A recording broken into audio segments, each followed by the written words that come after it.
All right, thank you so much for staying with Daybreak. Let's get into that discussion. We have so much to talk about on the state of the nation. We'd like to hear your thoughts on all these issues we're going to raise at Trevor Mbidi at Citizen TV Kenya. Use the hashtag Daybreak. Let me introduce my guests one more time. The full panel is here now. Honorable Dr. Otiende Amolo, Rarieda Member of Parliament, is here. Honorable Dr. Kimani Wamatangi, Kiambu Senate and Majority Whip, is here. His Excellency Dr. Alfred Mutua, Machakos Governor, is also with us. And Honorable Caleb Kositany, Member of Parliament, so he is joining us live from Kabuchai. Let's now start off with the Daily Nation, and then we have the Standard. In fact, let's start off with the Standard. On the top side there, pulling strings, how the tide changed for BBI. 41 green light, giving counties, assemblies giving green light to the BBI. 5 about to decide, and only 1 said no. Honorable Kositany, I'll start with you. Is this a resounding defeat for the Tanga team, so to speak? I knew that question was going to come up, Trevor. There was no contest between Tanga and the BBI proponents. But what I'm happy about is the struggle that they have had to go through in order to achieve these results, or rather the approval from the county assemblies.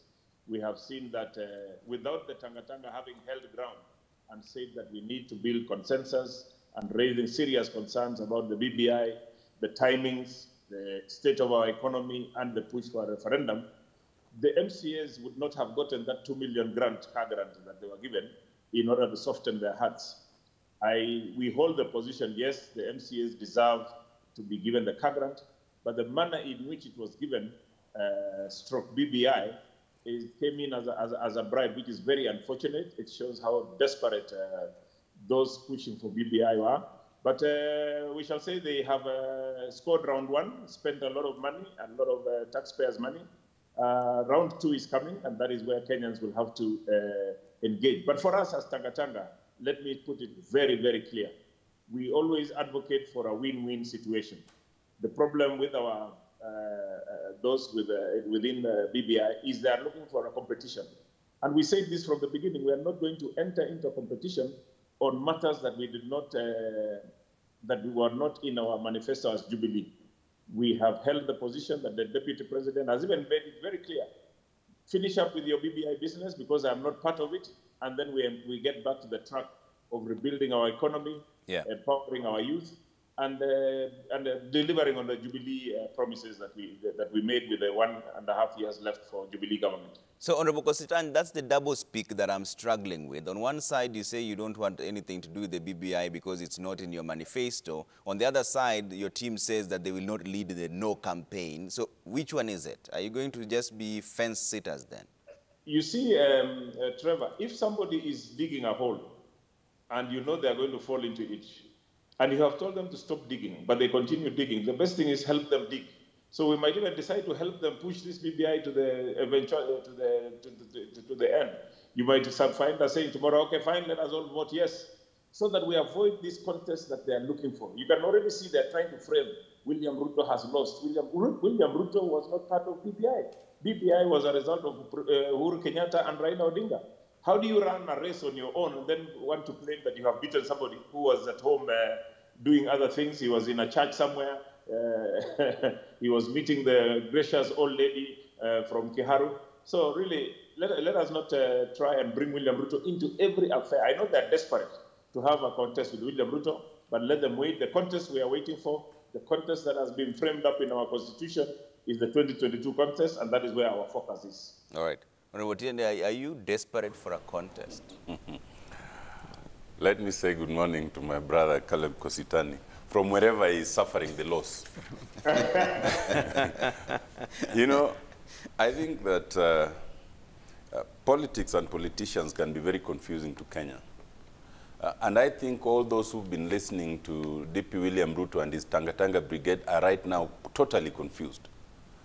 For the last 2.5 years, going on 3 years, they've been told that the BBI initiative, the handshake is dead, the BBI initiative is dead, the draft bill will fall flat on the ground, it will be rejected by the counties, it will be rejected by the people. And when a few of my colleagues, I think it was 41 of them, who signed their signatures saying this draft will fall, they were up celebrating. When my brother Senator Kangata did a recent letter to the president and said, BBI will fall in Muranga, and that's why I can't stand with it. They celebrated. Now, it has come to pass that 41 counties have passed it. The one that did not pass it engaged in irregularities, and the High Court has now suspended the decision, and 5 others are pending. So in the face of a clear opinion, in the face of the clear reality that BBI is overwhelmingly being supported, now they run away from the baby. You do not give, you see, when you're a mother and you bear a child, even if that child has congenital malformities, you do not run away from it. The Tanga Brigade's inception and ideas had congenital malformities. Now that it has come to pass, they should just accept it. And they should not try to bring subterfuge. For example, there are 3 subterfuge they are trying to bring. One, that, oh, the MCAs passed it because they were bribed. Number 1, no MCA has received that money. It was promised that they will be given a car grant. If it was that, they would not have passed it. Secondly, and the reality is, and perhaps Governor Mutua will speak to this, most MCAs took loans like most members of parliament usually take loans at inception. And all that was done here was essentially to convert that loan into a grant. So it's not like you're receiving something new. But if they think so, then they should wait and now see whether Kenyans who have not been bribed with anything, support it. The fact that MCAs have supported overwhelmingly is very indicating. The second thing is this thing that they want a win-win situation. You know, and I've said this time and again, if you look at the Constitution from Article 255 to 257, a referendum is an election. You cannot have a win-win election. You cannot be running for governor, Machakos, and I'm also running, and we say, look, let's not contest it. Let's just agree so that we have a win-win. Somebody has to win. Somebody has to lose, as long as it's democratic. So the last one is they had always been saying, oh, the timing is wrong and all these things. All the things they were saying have come to fall flat on their face. Okay. Wametangi? Yes, you know the man you took over from had written a letter saying that this is going to flop. Trevor, let me say good morning to our viewers. And after expressing that, just put a few things to perfect position, because remember, when we came here, we have been insisting on one thing, and I think I would just be repeating my own words. Take this document to the people. Let the people decide what they want with the document. Yeah. And our Constitution is very clear on how people exercise the sovereign power that our Constitution has given them. It is either directly, as they will, during the referendum, to vote for that document in person, or through their elected representatives, who in this case are the members of the county assemblies. And the first misnomer or misconception that we have to clear is that even indeed at the time when the county assemblies were voting, that it is the MCAs who have voted and passed the document per se or exclusively as MCAs. Indeed, it is the people. Because if you look at the first processes that went around when the document was subjected to the county assemblies, it is that most of the county assemblies went to hold public participation so that they could hear the views of the people. And if you listened to when the MCAs were, before voting, being interviewed on media, they were expressing the opinions of people. Indeed, in most places, members of the public were being interviewed by the media and saying, we have talked to our MCAs, we have this and that and that. Number two, Trevor, there is one thing that I think political leaders have not properly interpreted about the perception of issues and understanding at this current day and age of the population. You see, earlier on, people had to wait until you read and interpret and tell them and show them to understand. But now people, the literacy levels in the understanding of our people have risen so high. Information flows so quickly with the technology nowadays, from WhatsApp to whatever, you can get instant messaging wherever you are. And so the level of understanding now is so high such that distinguishing whether people understand the content of the BBI. And I'll tell you, in my view, what happened is that people now get to the point of having to make a decision and decide on the content of the document. And of course, I say that knowing that after this, you know, the events of Tuesday and where we are right now, that there will be a lot of civic education going on. Yeah. Definitely what people did, and even the members of the County Assembly, is now to first remove their eyes from the political talk and hype and the shows that were there. Talking about 2022, he will be there, and now they looked at the documents. And I'm happy that I believe now the conversation will change. It is now not going to be largely about 2022. It is going to be about the document just before the referendum. You hear now when you talk to somebody in the near future about the document, they'll be asking you literally, what does that particular clause, or what are the implications of this particular inference in the BBI? Lastly, let me say that it is also important to understand in political speak, and I said that in another show when we were being asked about the people of Mount Kenya and what is it that has changed all of a sudden. You know, that's what somebody asked me the other day in the media. Yeah. And I told them, you know, we the people of Mount Kenya, we only go to the marketplace on a market day. These are the times you can say anything you want, but when it comes to going to the market, we'll only go on the day when there's a market. And that is what happened on Tuesday. Okay. It was market day. And we had to go to the market then that particular time to buy or to sell. All right. Yeah. Governor, what are your thoughts on this? No, I think they have explored everything that I was going to say, but so very quickly, this is a tactical withdrawal. I listened to Mheshimiwa talk about no, we are not opposed, no, we in this. It's a tactical withdrawal because I think the camp has realized that this is already gone. Yeah. What Senator Matangi said is very clear, and that is that when there was public participation, I saw it in Machakos, we saw it in Makueni, we saw it in Kitale, Bungoma, even here in Nairobi, Wananchi, once they are told clearly what the document says, once they're aware that money is going to be increased from 15 to 35%. Yeah. For example, in Machakos, I get what, 7-8 billion a year. I'll be getting 18 to 19 a year.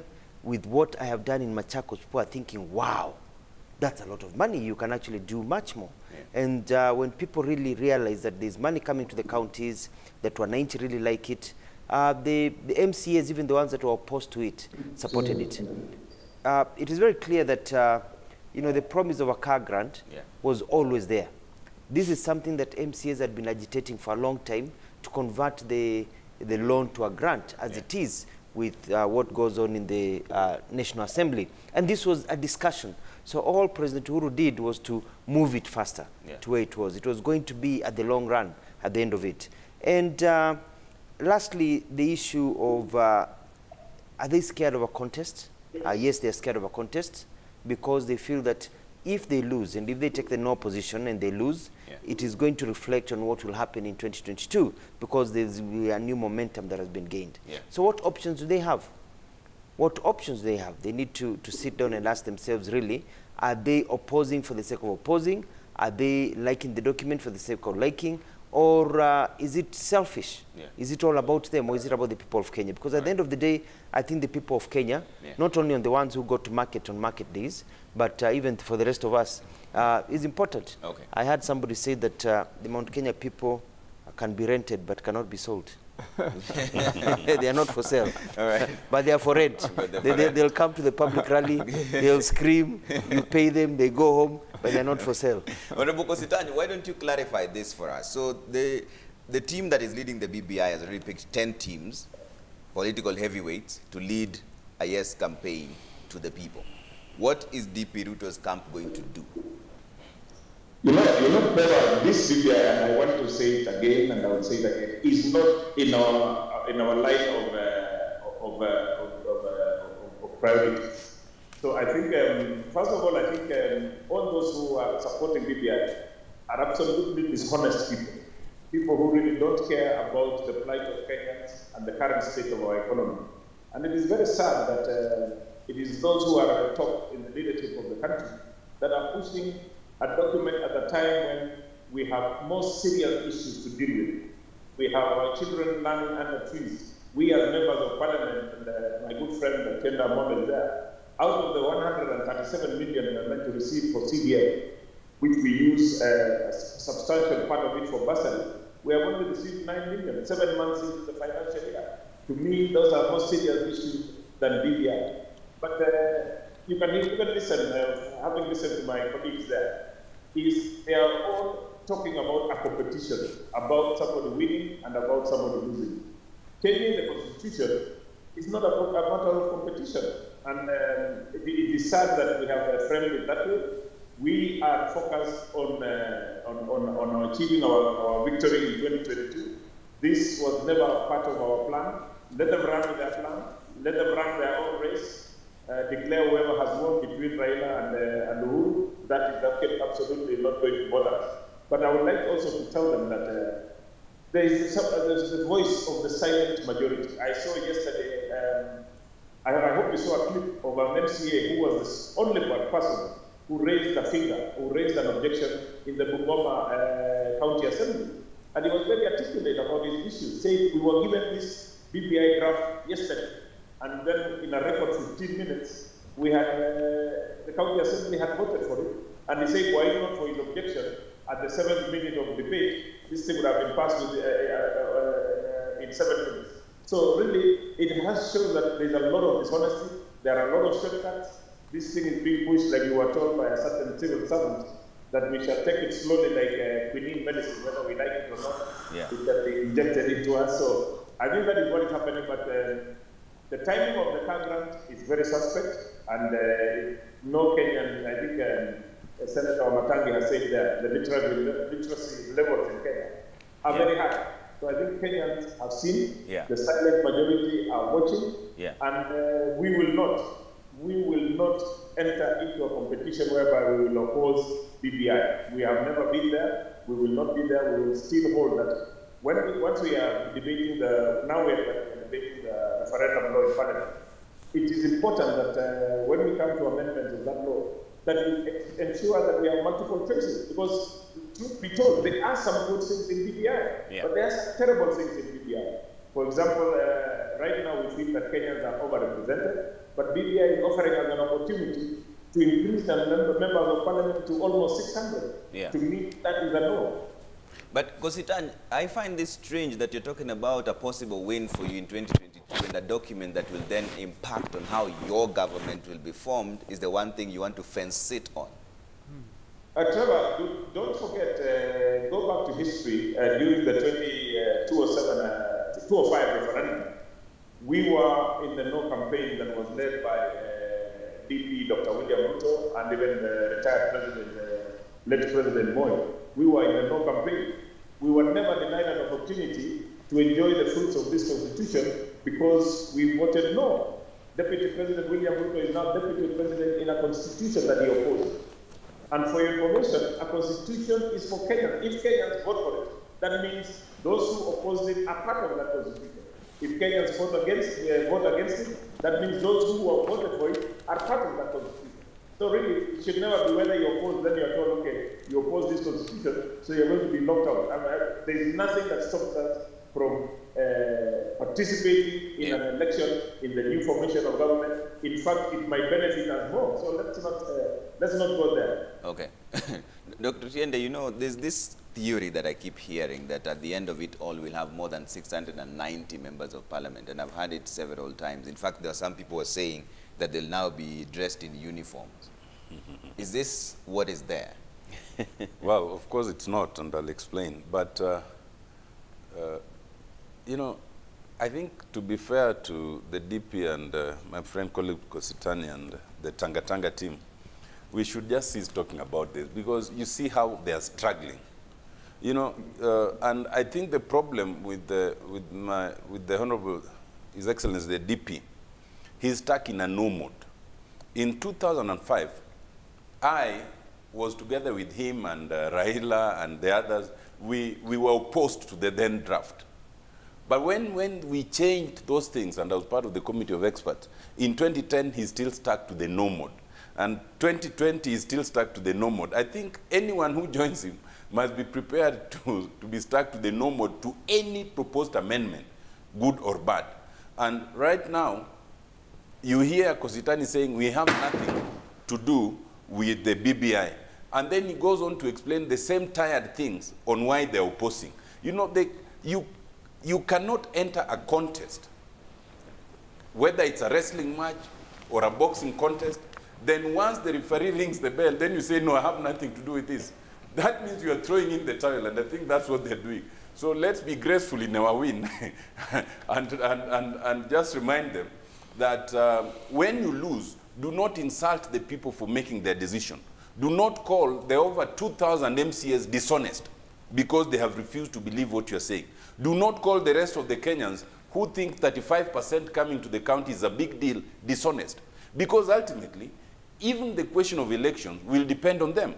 And so if you think they are dishonest, you be prepared to call them dishonest when they don't vote for you. Now, I think now we have entered the stage when we should stop talking about all those, misinformation and propaganda that the Tanga team tried to bring and which have fallen flat on their face. We should now be talking about the way forward, moving forward. How soon can we bring this document to Kenyans to make the decision so that whatever needs to be implemented can be quickly implemented, and then we move on to the question of the next elections, which we hope must be in time, must be fair, must be democratic. All the rest of the issues, like issues of debating how many members of parliament, there's no need to debate them now because those are some of the things they've been using to, to tell people not to vote. But it is clear Kenyans know better. Kenyans know that we are not the most highly represented society in the world. If you look at the population of this country vis-a-vis the numbers of parliament, then you'll find that the representation levels are still low. There's a legitimate case to be made, and that will be made, and BBI does not stop that, in terms of the earnings of individual members of parliament. That is the responsibility of the Salaries and Remuneration Commission. And there's nothing stopping the Salaries and Remuneration Commission from rationalizing, even reducing the salaries of members of parliament, including MCAs, including the president. So that's a separate debate. But secondly, it is also true that representation has not been equitable. There are areas that the representation levels in terms of numbers and geography and all is warped. Either some areas is so low or some areas is so high. So there's also a legitimate case in terms of why you need to rationalize the, the constituencies. The time will come when we will also do the same for counties. Okay. But that's not a debate to be had now. The debate to be had now is how do we move forward?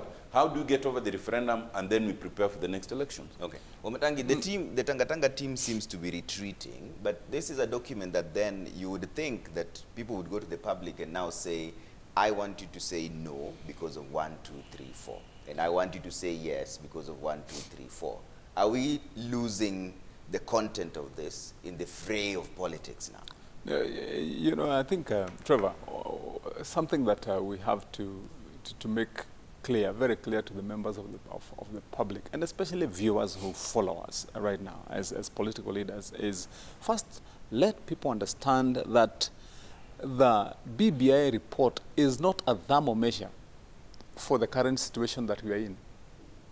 I mean, it's not taking the temperature of the country right now, using the BBI. So you cannot argue that our children are learning under trees, that we are in this situation, so why do we have BBI hold? I mean, the BBI is to be seen and indeed is a promissory contractual document that is being offered to Kenyans as a roadmap to a better tomorrow. And what we would be talking about, if we were to speak honestly, is this has got to be a question of conviction and persuasion moving forward from here, so that we're able to tell Kenyans, if you look at this document, it says this and that. It says this and that. And so this is what is going to be the outcome of it. Are you happy with it? So if we persuade Kenyans from here onwards, then you expect that a Kenyan will go to the ballot box during the referendum and say yes, because I believe.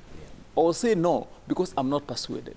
And that should be, you know, the way forward. I would rather probably be hearing an argument, for example, from my colleague and good friend, Mheshimiwa Kostanyi, on in that document, other than argue that, you know, Kenyans are like this, we are like this, because we all acknowledge that we are in a situation right now that requires a resolution differently. If it is economic, we are talking about loss of jobs, there's no money.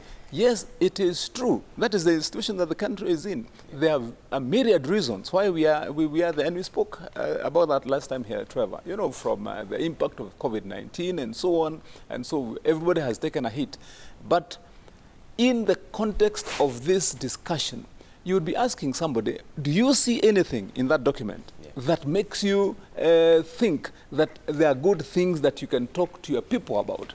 Or don't you see anything good in it? If that becomes the argument, the discussion, then I believe that even Honorable Kostanyi would have something to tell his people and people who are like-minded, like him, that there is nothing worthy or good in that document. So let's trash it. But if there are things that you see are worthy talking to the people of you know, the Rift Valley, for example, where Honorable Kostanyi comes from, then you would be saying that let's look at this document this way. So I think what we just need to do is to undress the political gown that has been dressed on the BBI for purposes of political browning points, to be scored when you make this argument an affiliate to this candidate, make this argument an affiliate to this candidate, you know, such that at the end of the day, the goal you are seeking is a political victory via the document. If we delink, and we said this here before, if we want to be honest as leaders, let's delink the two and say,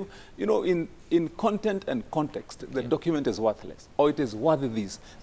And then we wait for the contest of 2022. By the way, you've posed a very good question when you're talking to Honorable Kostanyi, that at the end of the day, if this document passes, whoever will be contesting in 2022 will have to use the infrastructure laid by that document to be a competitor, and that is a thought that you know, must be given serious thought by a serious competitor, including Dr. Alfred Mutua here. Who is he going to pick from around here? And how will he form a team that convinces the people of Kenya that he is for uniting the country and fighting his way forward and making his promises on delivery?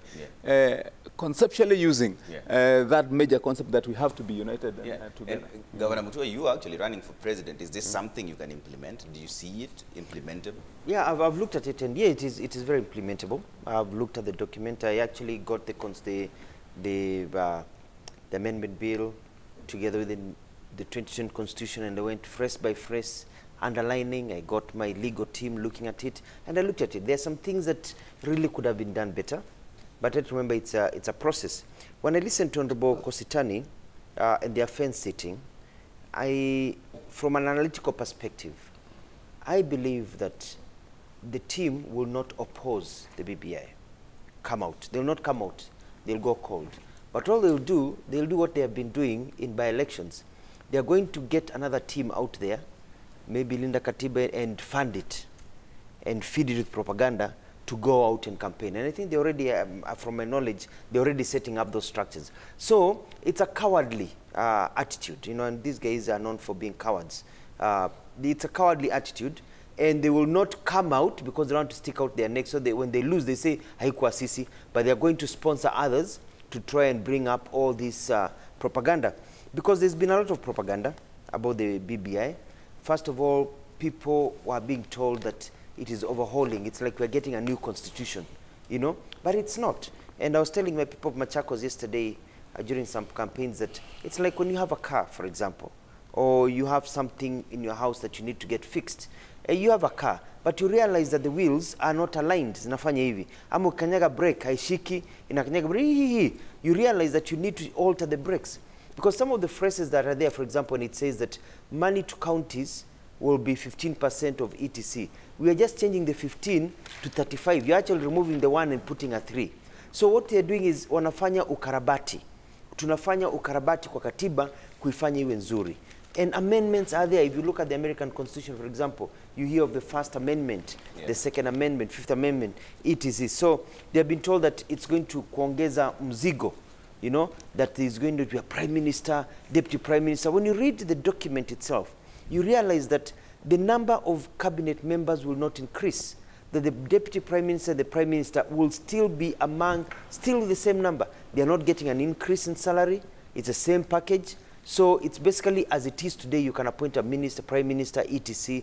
from the same team, and all they're doing is getting more responsibilities. And lastly, we have to ask ourselves is, in this point, why did we need the BBI? The BBI process was a process that was all around the country, and it was about asking ourselves, should we have elections every 5 years where people kill each other? This is all it's all about. This is trying to fix a problem. As Kenyans, we cannot start pretending we don't have a problem in our country.